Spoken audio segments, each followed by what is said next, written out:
Ferrybridge power station at its height was burning around about 5 million tonnes of coal a year. Now that generated something in the region of 300,000 tonnes of ash, and it was the role of the Precips to remove the dust from the flue gases. During tender stage, the intention was to always use explosives to fell the Precips.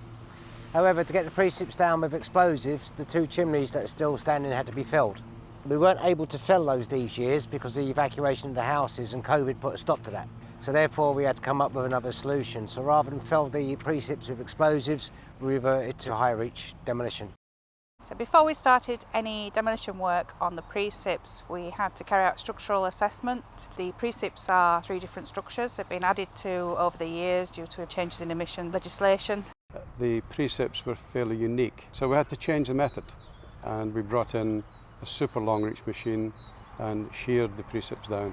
The high reach was working up to about 42 metres in height. Obviously we employed the high reach as well to remove any sort of need or minimise the need for personnel to work at height. Work at height's one of our big 6 issues, and we always look at the methodologies and the risk assessment to try and reduce it as far as possible. We imported materials and formed pad in layers, which gave stability for the machines. We carried out CBR tests before we brought in machines onto site to make sure that it was substantial enough to take the weight of the machine.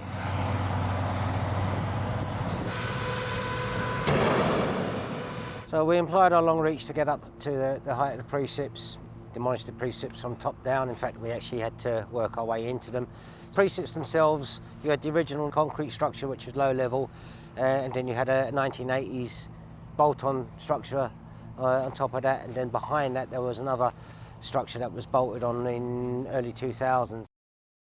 The steel section, which is the older the penthouses that is known on site, so we took them down, segregated the steel, and it went off for recycling. And then we came down to the concrete section, which is the original Precips, and they were demolished separately, and that material is still on site being crushed, ready to go back in as backfill. As part of the demolition process, we've got to process all of the demolition arisings, and that includes concrete and brickwork, which will be crushed for reuse, but also the metalwork, which has value.